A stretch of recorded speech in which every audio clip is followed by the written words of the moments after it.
I think you have achieved what you have hoped to do, is to give us an outline, of the problem, the root cause, and what's happening, and also what would be,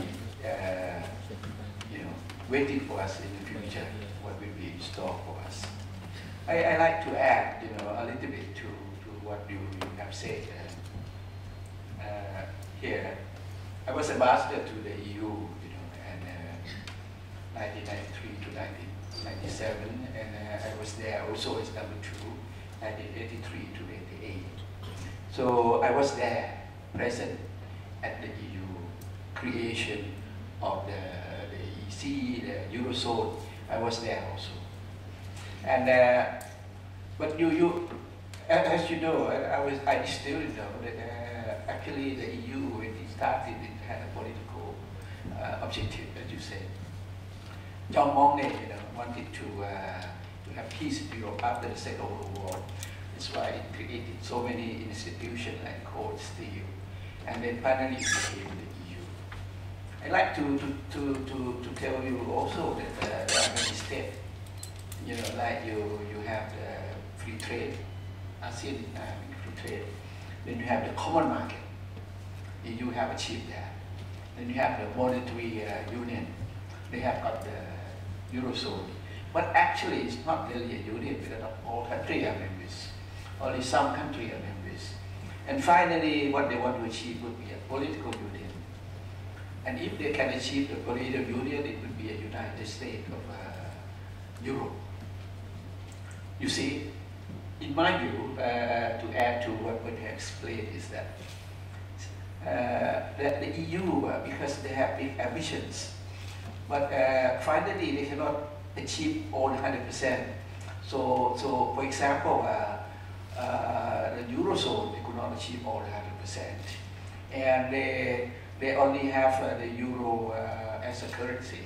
But as you pointed out, they do not have the fiscal union. I think this is the main flaw of the Eurozone, in my view. I am an economist. Because if you want to have a common currency, you need to have some sort of conformity of your policy, fiscal policy and other economic policy. You need to have some sort of similar inflation rate, not one very high, and very low. And you need to have all kinds of economic policy or measure which are congruent to one another. This the EU country cannot achieve. And when I was there, I tell you a little bit to add to what you said, is that I had in the EU they always have this phenomenon that they go forward 3 steps and come back 2 and go back again. It's just like a dance. And also in the EU, because they have achieved a certain level of development, the discipline become a little bit more relaxed. And I feel, for example, in Germany, they also have reduced the working hours, from 48 to 35. They have a lot of social services. So finally, they are spending more than what they earn in some countries. And as you pointed out, even in those days, France and Germany did the same. They spend more than what they earn, and they got away with it because they are a big country. Now the smaller country, they are doing it. So in a way, there are some sort of incongruence between the EU system. And that's why it leads to the problem here, and that they are facing. But for us, I think you have mentioned a lot, and I think we hope to hear. EU is a big market for us. For ASEAN, normally it's number 3 or number 2, US, Japan, and the EU. And later on, perhaps there would be some question, to ask you. But now probably we would like to call for questions from the floor to add, or you want to have to make some comment a little bit. Okay. Any questions? If not, then I can ask you the questions. the EU is supposed to be a very well organized community, and some countries got away with spending too much, and they don't have conformity in their social services policy. And you pointed out yourself that France and Germany got away with it one time, and now the other countries are following suit, doing the same thing. How could it happen, to the EU as a big country like that? And if it happened like that, and you mentioned that the EU is facing a lot of difficulties. And is it, I just posing a question, is it in the cyclical movement that the West is going down a little bit? Now the East is rising. It's the Pacific century. Would the yuan would be replacing the EU? In a way, if not replacing, it would be the supplement to the EU. So in a way, the world, the currency now, not only the dollars, the EU, it would be the yuan, and probably later on the rupee, from India. How would you see that happen? And what would be the effects on ASEAN if the Eurozone is integrated? Okay. As I mentioned, the cost of this integration was so high. So this then, I still believe that not integrated. We have to distinguish this integration of Euro and this integration of EU. EU have gone too far to the point of no return. No. Because like game theory, if you try to disintegrate rational human being, you try to avoid particular lose negative sum game. So it could be backtracking, but then consolidate and go further. That could be a delay. Okay? Secondly, if you look at what we call geopolitics, I don't believe that China will become a superpower. China now can be what we call the greatest economic machine in terms of GDP. But it takes more than 15 or 20 years in order to outlast US. Even though China have more than 1,300 population. Secondly, it doesn't matter GDP so high. Because when you have more population, you just, get like what happened in Brazil. The GDP is far greater than France. But what matters here, in order to become what we call a superpower, first of all, China have to transcend what we call two obstacles. First of all, China has been successful thanks to do nothing, because with the opening up after the post-Cold War, with liberalization, all the money come in, you have low cost. So then, through GDP, grow. But to the point now, what would be the China? If the cost is high, you need what we call value added. You need to update your technology. That is the first problem that China will face in the future. Secondly, you read the book by Darwin Ferguson, The Civilization. Why the West rule the world? One thing that rule the world is technology side. The technological gap between China and EU and all the other. China is still underdeveloped GDP per head. Look at what happened in education. Look at the number of the top 100 or top 50. China is still lacking far behind. Look at what happened in automobile. China don't have that. Okay, so that's very important. But China could become a very important what we call power to be reckoned with, regional, okay, maybe global, okay, because the sheer size alone could make a lot of difference, and even here, without the sheer size, you have what we call splatly a parcel, so all the countries behind this, okay, this one. China is becoming, EU is still there, so the world geopolitics will be made up of what America, with what we call the rise of the rest, relatively, is smaller in terms of relativity, because the other Brazil, G20, and China and Japan. And secondly, EU is part of that part of the world that to be reckoned with the size of 23/7 in the future 30. So EU still have what we call a role to go in the future, technologically, education, everything. But of course, they have to reckon with the new emerging country. Secondly, if you look at this one, I think the world will be what we call the new world order in the making. Americans try to downsize it, but still believe that they can enhance or maintain their status by what the so-called Hillary smart power, combination of hard power and soft power. On one hand, try to balance the power in Asia Pacific by trying to be part of what we call the APEC, free trade. On the other part, you try to enhance what we call a counterbalance to China, and a lot of ASEAN will go to. So economically, East Asia could be a possibility because win-win. China, India, Korea, and Japan. But security, because India and China, more of the rival, they have the land. And what happened?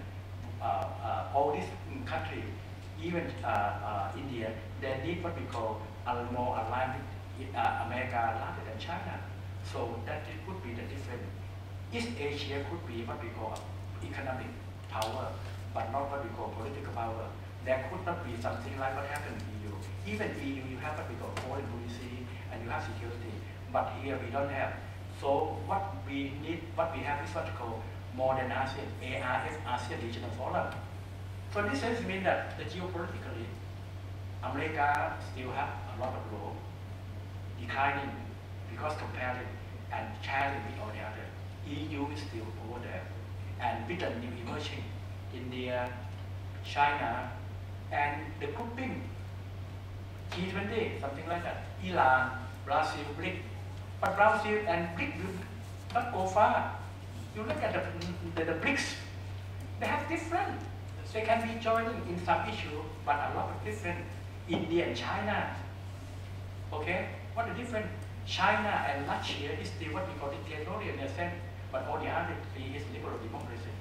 So ladies and gentlemen, they can join in some issue that would be what we call positive sum game, but not what we call in a structural one. So that is what I think the role of China and also the role of ASEAN. The ASEAN will become more and more important as a group, but ASEAN will not go beyond what we call the common market, but not to the point because in order to go to what we call EFU, what happened? You need harmonized economic policy. And what happened? You ASEAN going to have what we call single market. That is next generation or maybe forever no. Because if you want to have a common currency, you need to what we call harmonize your exchange rate until zero. Could it be possible? Chart of Myanmar harmonize with Singapore money? Never. And secondly, look at what happened. 27 makeup of EU, only 17 could become part of that. Greece could not become, but they have already, tried to make artificial or something like a false statement, to be part of the Euro. So, ladies and gentlemen, so ASEAN will have a certain limit. And we ASEAN will never have what we call supranational. It's still what we call intergovernmental organization in terms of politics. But of course, in economic, that could be coming, expand from ASEAN into ASEAN plus 3 and 6, including Australia, New Zealand, and India. And in the future, could be what we call APEC, free trade area, okay? Because they have already used what we call Trans-Pacific Partnership. 9 countries of APEC, have already tried to accelerate particular free trade. So it imposed on the other countries in APEC to what we call adopt what we call the free trade area. So ladies and gentlemen, that is what I foresee. So EU is a part of what we call the power. But of course, all the power, what we call the traditional power, could share with the new emerging one. That is what we can foresee in the future of the world and economics. Thank you. Any question from the floor? Any? Okay, Phillips. And perhaps we can hear some view from the members of the EU. You don't need to ask, you can share comments later on. Okay, you introduce yourself first. My name is Philip Sangu and I'm from the Gambia. Thank you. And what are you doing here? I'm studying at the IDIS, please. Okay. Dr. Somchai, thank you very much for your delivery. But I have two questions, please.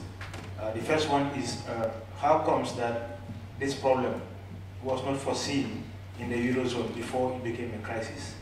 That is number one. My second question is, before the first bailout sum was released to Greece, some parties were calling that, maybe Greece should leave the Eurozone rather than stay, and then maybe its contagious will affect other countries.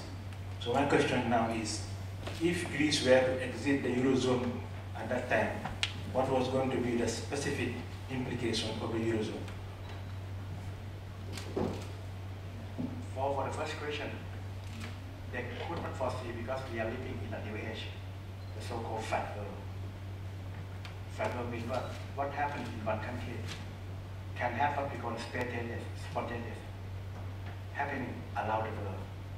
So the country now is mean that one problem could not be killed by one country or group of countries. That is why the problem. Look at what happened in 1997. What we call the Tom Jam Kum crisis began in Thailand. All of a sudden, spread to Indonesia or the rest of the world. So this is the part, and that's why all the leaders of EU and all the other, even America, don't think that the supply could erupt in that country and spread all over the world because we are living in a new situation. The world is flat, like Thomas Friedman, okay? Secondly, like what happened in Japan, tsunami, the scale of tsunami is unforeseeable. Okay? Secondly, look at what happened if Greece leave the Eurozone. Look at one thing. Look at what we call a statement made by the leader of EU, of Europe. At the beginning, they don't mention about Greece leaving the Euro. But after a number of measures adopted, and finally they faced the problem with Greece. What happened to George Papandreou? They pledged to with the euro in order to get the second bailout. But finally they got up and said that I need referendum. So this sense means that the Greek now has no political power, political will. So I have to sacrifice with the tax, with the money of German. So I have to face with my local constituent. So I said that you remain or go. Two things, because you have no choice. Secondly, I know that you are, being imposed by one thing. If I don't say that, you don't need to realize what would be implication. By trying to say that, it's also forced the Greek to have enough political will, because you are left with two choice to get the worst in order to avoid the worst. You have no better choice. So that's why Greek, because of this position, try to identify a new leader, George Lucas Papadopoulos, and make sure that you have the political view in order to carry on. Without this current threat, there will never be the problem. Look at what happened. That is what we call the negotiation technique. When Obama said that, okay, we will help Israel. Okay? They have two implications. First of all, say that to Iran, yes, I will help. Secondly, what happened? Be careful, you still have time. By saying yes, we try to give them carrot and stick, and that's why they try to impose Iran in order to realize that there is no way, yes or no. Okay? So that is the kind of what we call a negotiation technique. Doing nothing is mean that you give the other what we call complacent, but trying to do that there is to think, go, or you have to have the political will. But of course, they have to treat it, but with real, if they really go, now we have enough measure to deal with Greek, euro without Greek. Why don't they say at the beginning? Because at that time it's very dangerous. But after so many measures adopted, they still effort to do that and make the trade credible. Perhaps I'd like to give the floor to our friends from the EU. We like to say a few words. We have here Mr. Dwi Jakarta, Ajay from the Embassy of Romania, and Mr. Laszlo Takas, First Counselor and Deputy Head of Missions of the Embassy of Hungary. With the Eurozone facing crisis at the moment, would country not being members of the Eurozone now wish to join the Eurozone? I'd like to hear your comments. So, first of all, let me to make one comment to the lecture, a very interesting lecture from Professor Somchak, stating that the lack of the fiscal union is maybe one of the structural reasons of this crisis. I share your opinion, not only as a diplomat, but as a Hungarian citizen. And I can say that even those countries who are not members of the Eurozone, so that they are aware maybe of this weakness of the European integration, because Hungary was the chairman of the European Union in the first half of 2011. That means that during the Hungarian chairmanship, Hungary, although not being a member, was very keen on reinforcing the fiscal discipline of the European Union. That means that, to answering to your questions, of course, those countries who are not members of the Eurozone also are concerned. And not being a member doesn't mean that we are ignorant of this problem, because especially this is, I think, right and is true for the small and medium-sized countries, that when we decided to join the European Union in 2004, so we made a long-term and a strategic decision. So and the future of those countries are very closely linked with that of the European Union. So Hungary, at the moment, we have not a plan to join the Eurozone. Not because we are not interested, simply, as Professor Somchai mentioned, we don't comply with two criteria. That means that our deficit of the state budget, unfortunately, long term is higher than 3%, and the percentage of the public deficit is more than 83%. So that's why Hungary is not fit for thinking at the moment about joining the Eurozone. But for a long term, Hungary is interested, of course, to join the Eurozone, because it is from economical and from every point of view, it is beneficial for the country. What is so that's why, to answering to your question, yes, we are not thinking about joining, but we are interested in the long term and for the future in the success of the Eurozone and in keeping together the Eurozone. And regarding the current situation, I can say that sometimes being outside of the Eurozone for those countries, for example, for my country, it gives a little bit more room of maneuver, because this is a very very critical situation, very exceptional, not a normal situation, when some countries, smaller countries, need to take some extraordinary measures. Being a member of the Eurozone and or being a member of very unified rules, it can limit this room of maneuvers. So, but I am saying for the moment, for this period when several countries are facing with the everyday problem how to treat and how to tackle the cope with the crisis. But as far as I mentioned, for the long term, we would like to join the Eurozone. We hope that Eurozone will survive.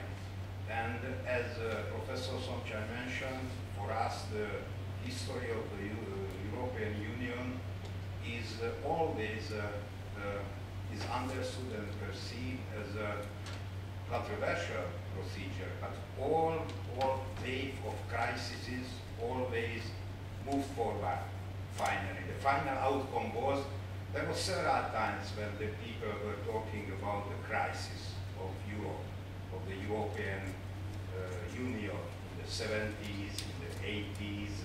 So, and we have a optimistic view that Europe always was able to overcome this difficult situation.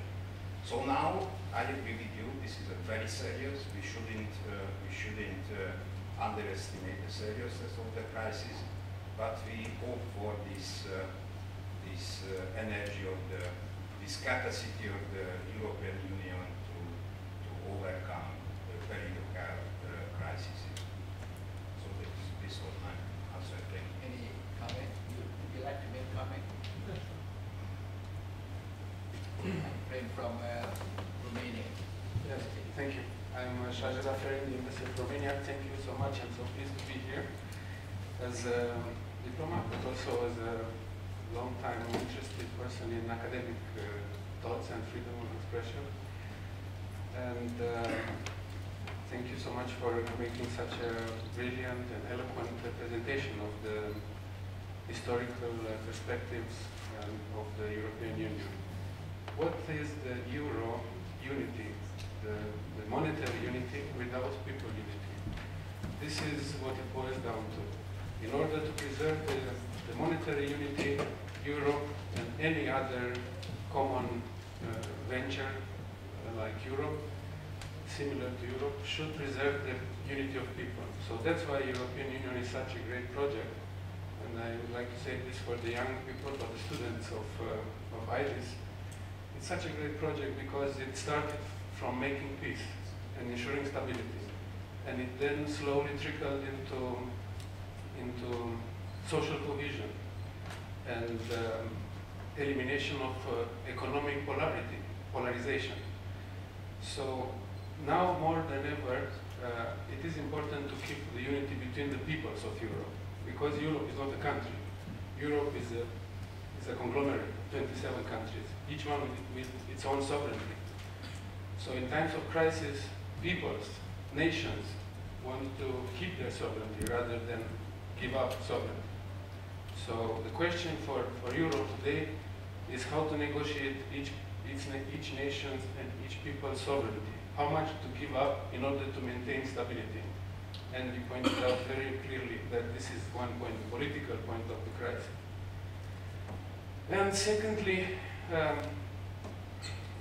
it is important to remember from the Asian wisdom that times of crisis are also times of opportunity. And maybe ASEAN should look and intensify its interest to come closer to Europe now, in this time, and don't wait for Europe to go the 2 steps forward. So don't wait for us to become, to consolidate the next stage.